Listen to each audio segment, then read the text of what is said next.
नमस्कार मित्रों, और स्वागत है एक बार फिर से आप सभी का हमारे YouTube चैनल पर। और जैसा कि हमने पिछले लेक्चर में आपसे डिस्कशन किया था कि हम जब दिवाली के बाद आएंगे तो एक अच्छा फुल प्रूफ प्लान लेके आएंगे फर्स्ट ग्रेड के रिगार्डिंग। तो काफ़ी हमारे जो ज़्यादातर लोग, तो अभी हमारा चैनल काफ़ी छोटा है तो अभी ज़्यादा लोग तो जुड़े हुए नहीं हैं, लेकिन जितने भी लोग जुड़े हुए हैं ना वो ज़्यादातर लोग फर्स्ट ग्रेड की प्रिपरेशन कर रहे थे। तो उनका कहना था कि सर आप पहले फर्स्ट ग्रेड जो हमारा एग्जाम आने वाला है उसके रिगार्डिंग आप जो जीएस का जो पेपर है वो आप एक बार राजस्थान से रिलेटेड जो जीएस का पेपर है उसको आप एक बार कवर कर लीजिए, ताकि हमारा जो एग्जाम अगर हो इन दिनों में, वैसे तो एग्जाम के लिए ज्यादातर लोग कह रहे हैं कि पोस्ट बढ़ेगी, तो अगर पोस्ट बढ़ती है और एग्जाम जुलाई तक भी जाता है, ठीक है, तो जुलाई सेशन तक आप जो है आपके सिलेबस को इतने अच्छे से प्रिपेयर कर लो। तो इस कॉन्टेक्स्ट में मैं आपसे बात करने के लिए आज आया हूँ। ये आज हमारा जो ये रहेगा, आज का जो लेक्चर रहेगा वो जीएस का जो पेपर था उसको डिस्कशन करेंगे अपन कि उसमें सिलेबस में क्या क्या है, हिस्ट्री से रिलेटेड आपकी क्या क्या चीजें आएगी, क्योंकि मैं कोर जो है हिस्ट्री ही आपके सामने रखूंगा। और अगर हमें मौका मिला तो और भी सब्जेक्ट हम पढ़ाने का प्रयास करेंगे, करंट अफेयर्स और वो जो बहुत कॉमन होते हैं जो सब लोग पढ़ते हैं, ठीक है। तो अपन कोशिश करते हैं अभी जीएस का जो सिलेबस है फर्स्ट ग्रेड से रिलेटेड, इस पेपर को अपन डिस्कस करते हैं। तो जो फर्स्ट ग्रेड में अपने जीएस दे रखा है हिस्ट्री का, वो दो पार्ट्स में डिवाइडेड है। कौन कौन से दो पार्ट्स में डिवाइडेड है? एक तो है इंडियन हिस्ट्री के कॉन्टेक्स्ट में, है ना, भारतीय इतिहास के रूप में। अब मैं आपको यहाँ पे इंग्लिश में जरूर सिलेबस लिखा हुआ है, क्योंकि आरपीएससी की जो साइट से मैंने सिलेबस डाउनलोड किया था वो इंग्लिश में ही था, तो मैंने इंग्लिश में थोड़ा सा इसको उकेरा है, लेकिन मैं इसका आपको हिंदी अनुवाद भी बताते चलूंगा साथ के साथ, तो आप दोनों बाइलिंगुअल जो लोग हैं वो आराम से इसको रिलेट कर पाएंगे, ठीक है। तो इंडियन जो हिस्ट्री है, भारतीय जो इतिहास है, इसमें तो इनका जो ज्यादातर एम्फेसिस है उसमें लिखा हुआ है कि specific emphasis on Indian national movement. तो जो भारतीय राष्ट्रीय आंदोलन है उसके विशेष संदर्भ में विशेष उस पर जोर देना है अपने को, विशेष स्पेशल एम्फेसिस करना है। तो हमारा जो सिलेबस की डिमांड है वो इंडियन हिस्ट्री में ये है कि हमें स्पेसिफिक एम्फेसिस करना है किस पर? भारतीय राष्ट्रीय आंदोलन पर, इंडियन नेशनल मूवमेंट पर। तो इंडियन नेशनल मूवमेंट पर अपन एम्फेसिस करेंगे तो ये सिलेबस निकल के आएगा अपने सामने, ठीक है। इन्होंने दो एक सिंगल यूनिट के तौर पे अपन देख सकते हैं, तो एक सिंगल पॉइंट के तौर पे ये दे रखा है कि जो एंसेंट और मिडाइवल में जो सबसे बड़ा टाइम आया था जहां पर कल्चरल डेवलपमेंट ज्यादा हुआ था, तो वो आर्ट एंड कल्चर का सबसे ज्यादा डेवलपमेंट अगर अपन देखें तो एंशिएंट में तो कब हुआ था? गुप्त काल में, जिसको अपन गुप्ता पीरियड बोलते हैं। तो गुप्ता पीरियड में जो आर्ट एंड कल्चर में डेवलपमेंट हुआ था वो, और मुगल और मध्यकाल में कब आया था आर्ट एंड कल्चर में रेवोल्यूशन? वो था मुगल पीरियड। तो गुप्त काल और मुगल काल एक प्राचीन भारत से संबंधित है, एक मध्यकालीन भारत से संबंधित है। तो इन दोनों में किस प्रकार से आर्ट एंड कल्चर में रेवोल्यूशन आया था, उस रेवोल्यूशन को समझने के लिए जो है इसको सिलेबस में मेंशन किया है। एंशिएंट और मिडाइवल में सिर्फ आर्ट एंड कल्चर वाला पोर्शन है, कौन सा? गुप्त काल और मुगल काल, इसके अलावा कुछ नहीं है। तो एंशिएंट और मिडाइवल आपको छूना भी नहीं है। जो जीएस वाले स्टूडेंट है, मैं फिर से बता रहा हूं, जिनका इतिहास जो है वैकल्पिक सब्जेक्ट है, जिनका ऑप्शनल सब्जेक्ट है, वो मेरे जो प्रीवियस लेक्चर चल रहे हैं, अभी सीरीज चल रही है, उसको आप कंटिन्यू कीजिए। और जो सिर्फ जीएस के पर्पज से देखना है वो सिर्फ ये लेक्चर करिए। इसकी भी मैं एक अलग से प्लेलिस्ट बना दूंगा, तो आप वो लोग वो विजिट कर सकते हैं, ठीक है। तो आर्ट एंड कल्चर में अपने को गुप्त और मुगल के अलावा कुछ नहीं देखना है इंडियन हिस्ट्री में। इसके अलावा मॉडर्न जो है, मॉडर्न में क्या क्या है, क्योंकि स्पेसिफिक किसमें, किसके एम्फेसिस में है? इंडियन नेशनल मूवमेंट के एम्फेसिस में। तो इंडियन नेशनल मूवमेंट कहां से शुरू होता है? 1857 क्रांति से। तो 1857 की क्रांति से ये हमारा सिलेबस शुरू हो जाता है। 1857 का रेवोल्यूशन है। फिर कुछ महत्वपूर्ण लीडर्स हैं जो इंडियन नेशनल मूवमेंट से संबंधित है। कौन कौन से महत्वपूर्ण लीडर है? एक तो लाल बाल पाल है अपने, ठीक है, लाल बाल पाल और बंकिम चंद्र चटर्जी, है ना, और वीर सावरकर। ये सारे गर्म विचारधारा वाले जो लोग हैं, इसको अपन बोलते हैं गर्म विचारधारा, ठीक है। तो गर्म विचारधारा वाले कौन कौन हो गए? लाल बाल पाल, बंकिम चंद्र चटर्जी और सावरकर। ये चार नाम आप 3 और 2 5 नाम तो ये इंपॉर्टेंट है। इसके अलावा कुछ जो सीधे फ्रीडम स्ट्रगल से जुड़े हुए हैं, सुभाष चंद्र बोस, आजाद, भगत सिंह, सुखदेव और रास बिहारी बोस, इनके बारे में भी एक्सक्लूसिवली एक एक पॉइंट में, 2 पॉइंट में, 5 पॉइंट में, जहां जहां से हमारा सिलेबस में जो सबसे महत्वपूर्ण तथ्य हैं उनको अपन कवर करते हुए चलेंगे। तो इनके बारे में कुछ लाइनें जो महत्वपूर्ण लाइनें हैं जो आपको बार बार एग्जाम में परेशान कर सकती है। और मैं फिर से कह रहा हूं आरपीएससी जो है वो प्रश्न पूछती है हमेशा पॉइंट्स में। अगर यहाँ पर गुप्त काल लिखा हुआ है ना, आर्ट एंड कल्चर का गुप्त काल का जो फेज है वो लिखा हुआ है ना, तो आरपीएससी कभी भी सिंधु घाटी से क्वेश्चन नहीं पूछेगी आपसे। तो अगर आपने इन पॉइंट्स को अच्छे से तैयार कर लिया ना, तो आरपीएससी कभी बाहर प्रश्न नहीं पूछती। और बाहर प्रश्न पूछती है ना, तो भी लोग बाग उस पर ऑब्जेक्शन लगा देते हैं, और ऑब्जेक्शन लगा कई बार आरपीएससी से क्वेश्चन भी डिलीट करवाए हैं। ठीक है, तो जीएस में आपका फोकस यही होना चाहिए, क्योंकि ज्यादा प्रश्न आएंगे नहीं, 7-8 क्वेश्चन की बात है। 7-8 क्वेश्चन में आप अगर ज्यादा घुसने का प्रयास करेंगे तो उसमें भी आपको थोड़ा सा ये हो सकता है ज्यादा एफर्ट डाल के आप कम मार्जिन ले पाए। ठीक है, तो पेपर में फोकस यही रहना चाहिए कि कम एफर्ट में ज्यादा कैसे अपने मार्क्स बढ़ पाते हैं।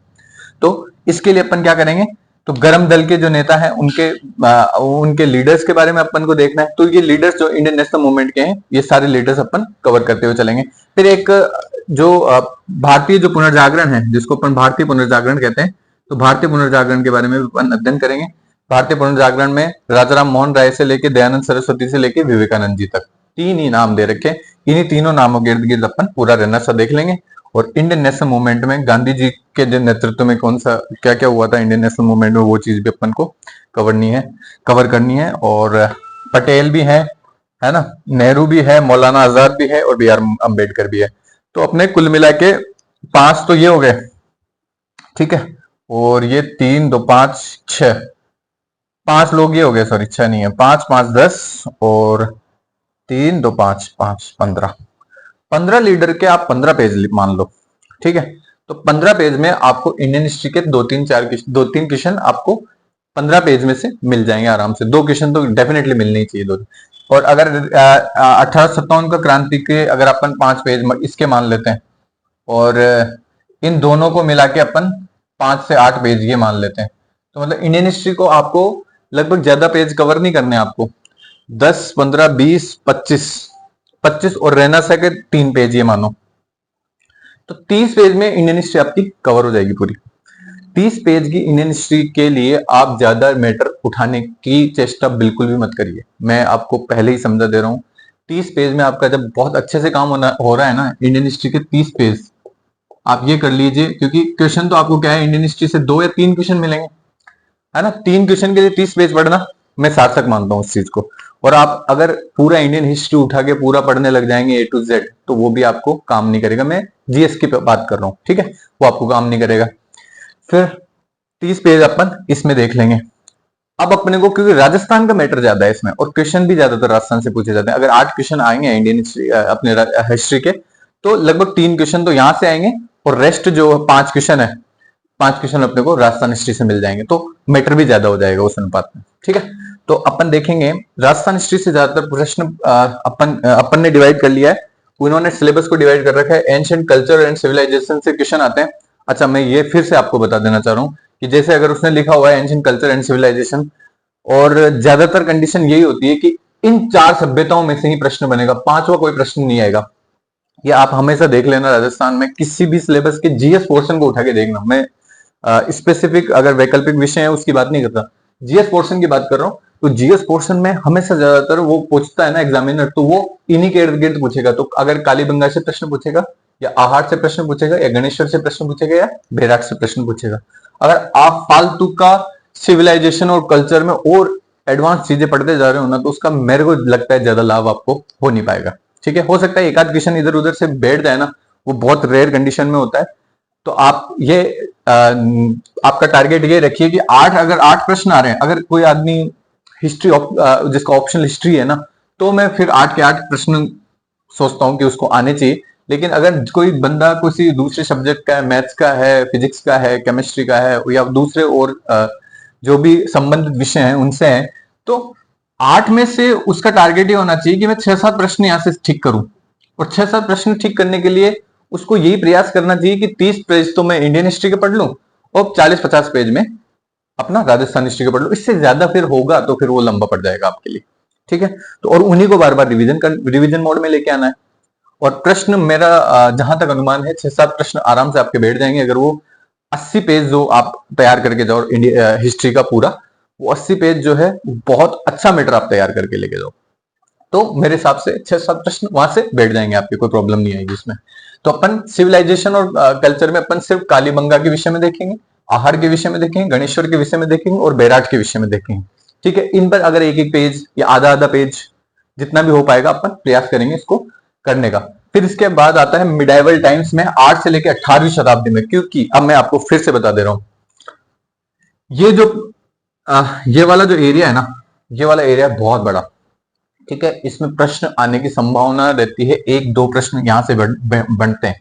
तो 1-2 प्रश्न के लिए अगर आप कोई जीएस का बच्चा है और वो चाहता नहीं है, क्योंकि इसमें भरेंगे आपके पेज में, नहीं चाह के भी है ना, इसमें आराम से आपको हर पेज, हर जो वंशावली उसमें 10-10 पेज तो आराम से भरना, क्योंकि ये तय है कि राजस्थान हिस्ट्री में जो मिडाइवल वाला पोर्शन है वो कितना महत्वपूर्ण है। आप इस बात से अंदाजा लगा लीजिए कि भी अगर आप संस्कृत का जो जीएस का पेपर देखोगे ना, असिस्टेंट प्रोफेसर संस्कृत डिपार्टमेंट की बात कर रहा हूं मैं, उसमें लगभग सारे प्रश्न आपको मिडाइवल से मिलेंगे। ठीक है, तो मिडाइवल टाइम राजस्थान के स्पेसिफिकली, तो राजस्थान के सारे प्रश्न कहां से मिलेंगे? मिडाइवल टाइम से। तो मिडाइवल से अगर अपने को प्रश्न करनी है, तो क्योंकि मैटर बहुत ज्यादा हो जाता है तो बच्चे छोड़ जाते हैं, लेकिन मेरी कोशिश यही रहेगी कि आप ये सेक्शन छोड़ो मत। इसमें हालांकि आपको ज्यादा मैटर पढ़ना पड़ेगा, लेकिन आपको डेफिनेटली आउटपुट उतना है नहीं, लेकिन फिर भी आपको जो है 1-2 प्रश्न बचाने का आपको पूरा अवसर दे दिया जाएगा। तो मैं प्रयास करूंगा कि कम से कम पढ़ाने में मैं ज्यादा से ज्यादा आपको चीजें कवर करा लूं। ठीक है, तो हमारा यही उद्देश्य है। तो इसमें अपन गुर्जर प्रतिहार वंश देखेंगे, चौहान वंश देखेंगे, सल्तनत के साथ कैसे कैसे रिलेशन रहे हैं, स्पेशली मेवाड़ का कैसा रिलेशन रहा है, रणथंभौर का, जालोर का, ये तीनों नाम देने का उद्देश्य है। कुल मिला के वो पूछना चाह रहा है कि अलाउद्दीन खिलजी का जो टाइम है इसमें क्या क्या अटैक हुए हैं, सल्तनत विशेषकर इसी समय जो है ज्यादातर टाइम अटैक हुआ है उस पर। तो अलाउद्दीन खिलजी के अटैक को पूछना चाह रहा है। उसने ऐसी लैंग्वेज इसलिए बना दी कि मेवाड़ में, रणथंभौर में या जालोर में किस तरीके से रिलेशनशिप रहे हैं दिल्ली सल्तनत के साथ। फिर इसके बाद मुगल वाला काल है, तो मुगल काल में कौन कौन लोग जो थे इसके अगेंस्ट में थे? महाराणा सांगा थे, प्रताप थे, राज सिंह जी थे, ये सब मेवाड़ वाले हैं। ठीक है, फिर एक चंद्रसेन है मारवाड़ के, ठीक है, वो भी मुगलों के अगेंस्ट रहे, तो वो है। और 4 यानी उनके साथ साथ मुगलों के साथ सहयोग की नीति किसने अपनाई है? मैत्री नीति किसकी थी? वो थी मान सिंह जी की और राय सिंह जी बीकानेर वाले। तो मान सिंह अपने जयपुर वाले और राय सिंह वाले बीकानेर वाले। इनकी क्या क्या पॉलिसीज रही थी मुगलों के फेवर में, जो काम किया इन्होंने, क्या क्या काम किए। ठीक है, तो ये मिडाइवल टाइम है, लगभग 8 से लेकर 18वीं शताब्दी का पूरा समय पूछा गया है। ठीक है, तो और इसमें जो मॉडर्न वाला सेक्शन है, मॉडर्न वाले सेक्शन में 1857 क्रांति के अलावा राजनीतिक जागृति कैसे है राजस्थान में, राजस्थान की राजनीतिक जागृति के बारे में प्रश्न पूछेंगे जाते हैं, प्रजामंडल के बारे में प्रश्न पूछते हैं, किसान और जो ट्राइबल मूवमेंट है ना, तो किसान और ट्राइबल मूवमेंट के बारे में प्रश्न पूछे जाते हैं। इसके अलावा राजस्थान के एकीकरण से संबंधित बहुत सारे प्रश्न पूछे जाते हैं, इंटीग्रेशन में प्रश्न पूछते हैं। ठीक है, फिर राजस्थान का ये आर्ट एंड कल्चर, ये तो होगी पूरी राजस्थान की हिस्ट्री, और 2 क्वेश्चन अपने आर्ट एंड कल्चर के भी बन जाते हैं। तो लगभग ये मान के चलो आप 8 से लेकर 10 प्रश्न आपको राजस्थान के डेफिनेटली नजर आते हैं, राजस्थान के नहीं इवन पूरे हिस्ट्री के। ठीक है, तो 8 से 10 प्रश्नों में आपकी जो स्ट्रेटेजी वो रहनी चाहिए 60 से 70 पेज, 80 पेज, इससे ज्यादा आपको पढ़ने की जरूरत नहीं है। फिर राजस्थान की सोसाइटी और रिलीजन के बारे में, अब ये देखो, लोक देवी, लोक देवता और लोक संत, इसमें आपको आराम से अगर आप ठीक ठीक तरीके से पढ़ना, कम से कम भी पढ़ने की कोशिश करें ना, तो 20 पन्ने तो आराम से भरते हैं इन तीनों पोर्शन में, क्योंकि राजस्थान में बहुत सारे तो लोक देवता हैं, बहुत सारी लोक देवियां हैं, बहुत सारे लोक संत हैं, है ना। तो संतों में इनमें काफी पेज भर जाते हैं। तो आप प्रयास करना कि कम से कम पढ़ें और प्रिसाइसली पढ़ें, ठीक है, उनके बारे में। और एक बार अगर आपने पढ़ना शुरू किया है ना, तो रिवीजन करने में ज्यादा टाइम लगता नहीं है। और लगभग अगर आपके 75 जो मार्क का पूरा जो पेपर होगा जीएस का, उसमें अगर 8-10 प्रश्न आपको 75 क्वेश्चन में से 8-10 आउट ऑफ राजस्थान हिस्ट्री से मिल रहे हैं ना, तो इससे बेहतरीन आपको अपॉर्चुनिटी कोई नहीं हो सकती कि आप हिस्ट्री में बहुत कम एफर्ट के साथ बेटर आप वहां पे परफॉर्म कर सको। तो इसमें लोक देवी देवता के बारे में देख लेंगे, संतों के बारे में देख लेंगे, फिर आर्किटेक्चर, टेम्पल, फोर्ट और पैलेसेस, है ना। तो आर्किटेक्चर में अपन पढ़ेंगे मंदिर, दुर्ग और महल जितने हैं वो सारे देखेंगे। अपनी वही रणनीति रहेगी, नक्शा बनाऊंगा, उसके आधार पे अपन देख लेंगे कि कौन से किले में, कौन सी अपने टेम्पल में मंदिर कहाँ पे है। ज्यादातर ये प्रश्न पूछा जाता है, कहाँ है, किसने इसका निर्माण करा है, वहां की कोई फेमस चीज क्या है, ठीक है, ये प्रश्न पूछते हैं ज्यादातर। और अगर पेपर कॉम्प्लेक्स बना दिया तो वो सिर्फ आपके लिए नहीं बनेगा, ठीक है। तो आप वो चीज भी आप कंसीडर कर लेना। फिर पेंटिंग्स पूछेंगे, राजस्थान में विभिन्न जो स्कूल ऑफ पेंटिंग्स है ना, कैसे हैं, अलग अलग हाड़ोती वाले क्षेत्र में अलग है, ठीक है, मेवाड़ वाले क्षेत्र में अलग है। तो एरिया स्पेसिफिक पेंटिंग की स्कूल्स पढ़नी थी राजस्थान में, तो उस पर भी अपन थोड़ा डिस्कशन कर लेंगे। फिर इसके अलावा फेयर्स एंड फेस्टिवल, है ना, तो राजस्थान में मेले त्योहार, वहां के रीति रिवाज, कस्टम्स, ड्रेसेस एंड ऑर्नामेंट्स, है ना, वहां पे कौन कौन से परिधान पहने गए हैं, वहां पे कौन कौन से आभूषण पहने जाते हैं राजस्थान में, तो वो सारी चीजें भी अपन यहाँ से कवर कर लेंगे। इसके अलावा फोक म्यूजिक और डांस पे भी अपन बातचीत कर लेंगे। राजस्थान में जो विभिन्न लोक नृत्य हैं और लोक संगीत है वो कौन कौन सा है राजस्थान में, उस पर अपन चर्चा कर लेंगे। और लैंग्वेज एंड लिटरेचर राजस्थान में क्या क्या है। और मेरा जहां तक मैं मानने का प्रयास करता हूँ अपनी तरफ से, क्योंकि मैं तो 20-20 मिनट से ज्यादा के लेक्चर आपको दूंगा नहीं, बिकॉज मुझे पता है कि ज्यादा लंबे लेक्चर्स जो है बच्चों को पसंद आते नहीं है, कम पसंद आते हैं। तो प्रयास करेंगे अपन कि 20-20 मिनट, अब जैसे एक 20 मिनट का लेक्चर में आपको कालीमंग का पूरा समझा दिया मैंने, ठीक है, तो कोई बुरा नहीं है, 20 मिनट का लेक्चर देख लो, फिर आप 2x में उसको पहले शुरुआत में आप अच्छे से सुन लो कालीमंगा को, फिर आप 2x में सुन लेना, आपको ही फायदा है उस चीज का, ठीक है।